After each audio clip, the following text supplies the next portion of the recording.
JPS Techno courses medical coding, SAP FICO, SAP ABAP, SAP Security. For contact. సరే ఈ శోభన్ బాబు గారికి జయలలిత గారికి మధ్య ఉన్నది స్నేహమా లేకపోతే నిజంగా పెళ్లి చేసుకుని ఒక పాప ఉందని చెప్తుంటారు చాలామంది.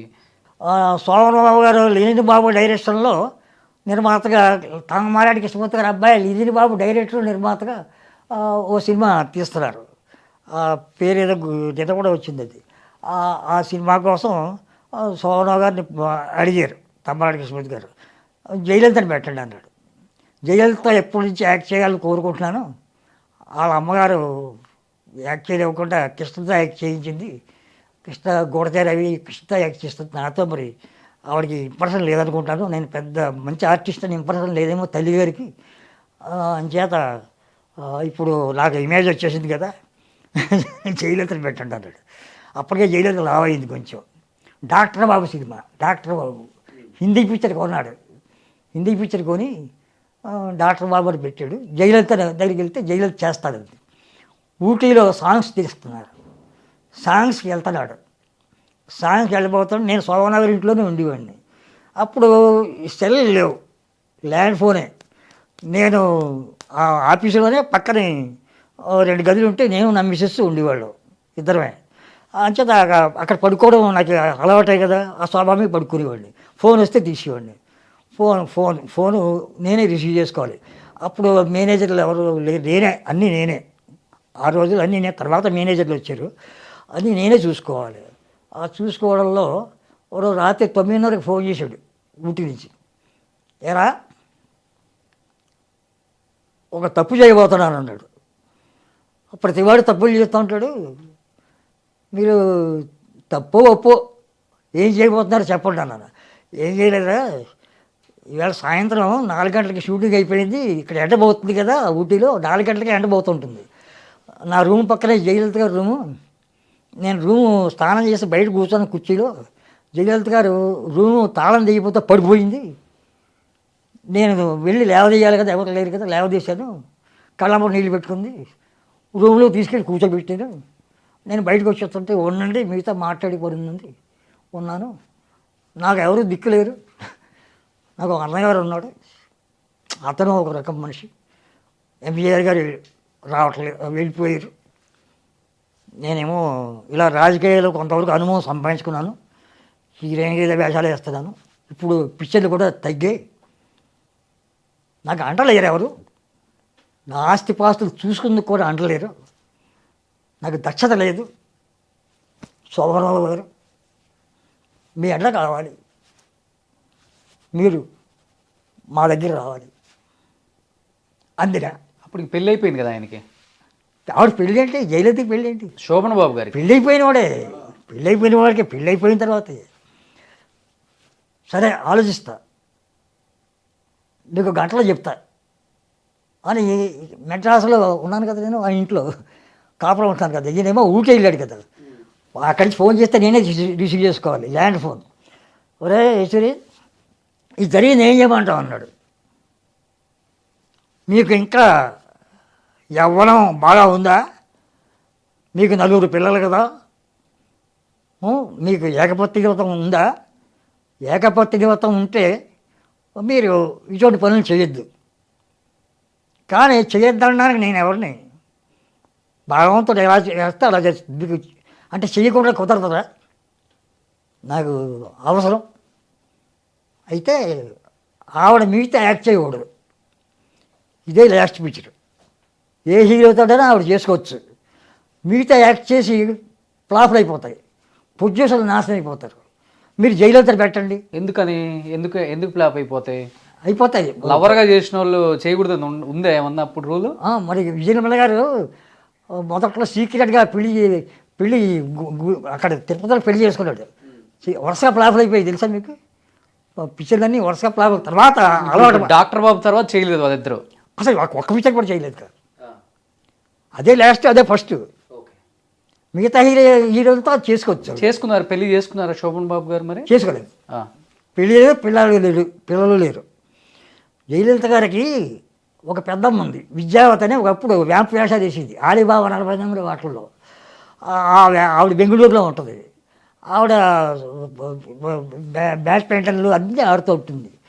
ఆవిడ బెంగళూరులో పెద్ద విలాస జీవితం.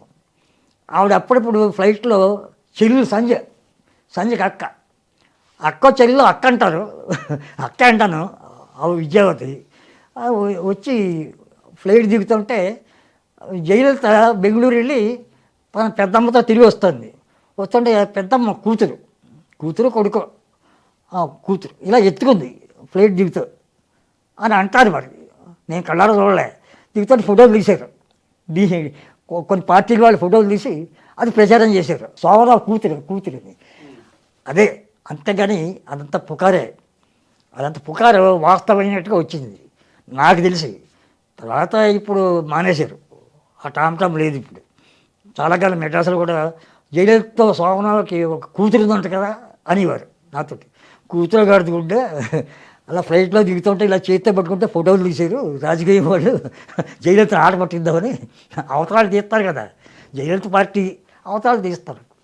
బట్ ఆయన మీరు చెప్పారు ఒక చిన్న రూమ్ తీసుకొని 150 రూపాయలు అద్దెకి వచ్చారు అని. అలాంటిది శోభన్ బాబు గారు మద్రాస్ని సగం కొనేశారు అని చెప్పేసి అంటారు. పెద్ద రియల్ ఎస్టేట్, కొన్ని వేల కోట్ల ఆస్తి. శోభన్ బాబు గారు 1959 ఎండింగ్లో ఏదో మ్యారేజ్ అయింది ఆయనకి. 60లో వచ్చేసే ముందు ఒక చిన్న ఇల్లు తీసుకున్నాడు. ఆ ఇల్లు తీసుకుని 50 రూపాయలు రెంట్. ఆ ఇల్లు మార్చి 150 రూపాయల రెంట్లో ఇంకో ఇంట్లోకి వెళ్ళాడు. వరుస పోర్షన్స్. అందులో సినిమాకి సంబంధించిన కేఆర్ విజయ, ఆవిడ తల్లి కూడా కొత్తగా కేఆర్ విజయని హీరోయిన్ చేయాలని, డ్యాన్సర్ చేసింది, హీరోయిన్ చేయాలని చెప్పి సోమనగర్ పక్కవాటాయే కేఆర్ విజయ్ తల్లి ఉండేవారు. కేఆర్ విజయ్ తల్లితో ఉండేది. పక్కన ఈ వాటాలో శోభన్ బాబు పిల్లలతో భార్యతో ఉండేవాడు. పెళ్లి చేసి తీసుకొచ్చాడు భార్యని. అది పరిస్థితి. వడపల్లి ఏదో మామూలు ఏరియా, అది మామూలు వరుసగా 6 పోర్షన్స్ ఉంటాయి. ఓ పోర్షన్ శోభన్ బాబు, ఓ పోర్షన్ కేఆర్ విజయ్, ఇలా ఉండి. ఎన్ని వేల కోట్లు ఉంటాయి సార్ శోభన్ బాబు గారికి? ఎన్ని వేల కోట్లకు ఉంటుంది ఆస్తి? అది లెక్క తెలియదుగా. నేను ఆయన ఆస్తి బాగా సంపాదించేప్పుడు ఆయన దగ్గర లేను. 20 ఏళ్ళు బయటకు వచ్చేసాను.